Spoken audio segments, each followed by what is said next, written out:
Welcome to Small Talk. My name is David Shaw. In May, I took the funeral service for a man I'd known for the last 9 years. He was one of those people who, after you visited, you felt so much better than when you went in, for he was a life enricher.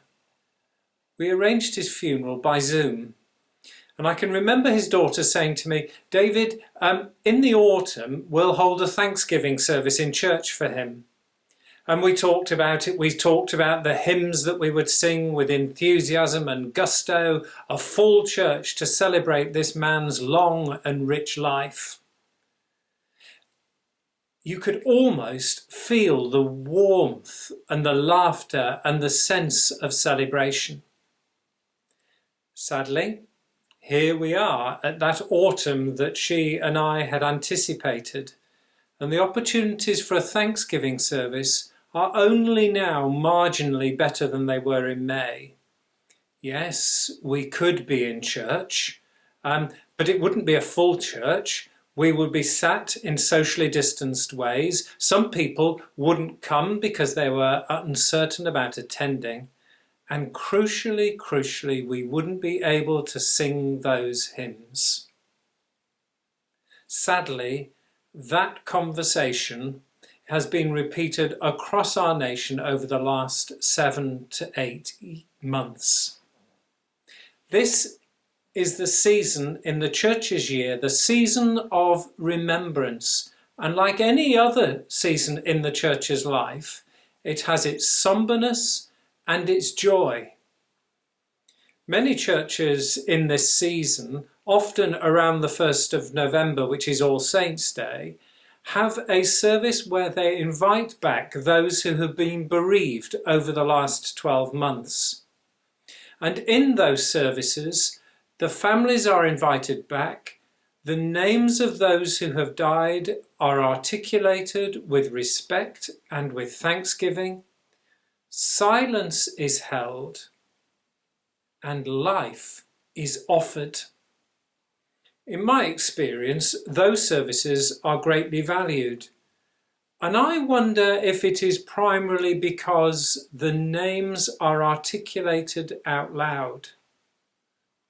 When people die, they're never, ever far from our thoughts. But we don't always hear their names articulated out loud.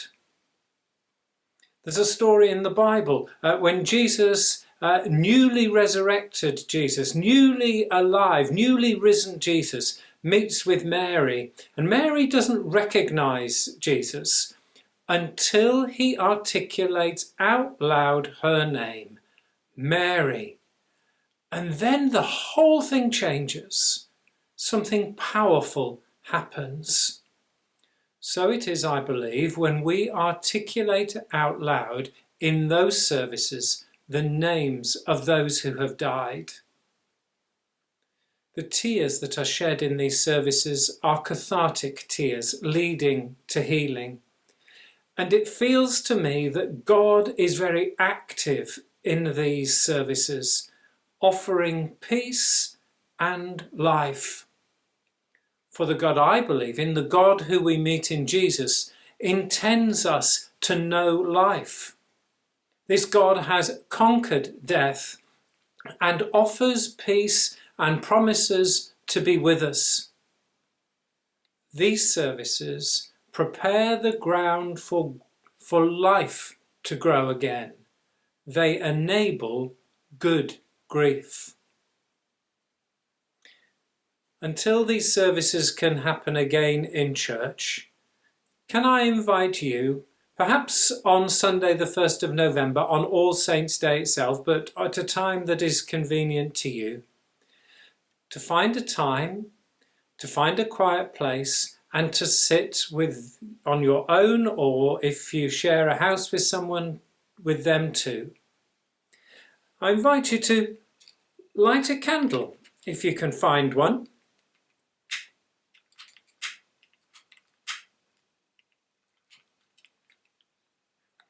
And then say this out loud, not just in your head, say it out loud. Thank you, God, for, and name the person or the people you are seeking to remember and give thanks for. And then sit and watch the candle. Let the memories flow. Let them bring smiles. Let them bring tears. Sit and remember. You will know when it's time to move on. And when it is, maybe you choose to close that time by repeating those words. Thank you, God, for, and then saying out loud the name. You might like to keep the candle lit, but please, please only do that if it is safe to do so.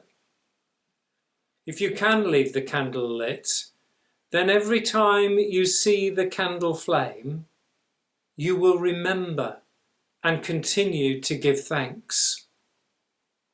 I'll be doing this on November the 1st.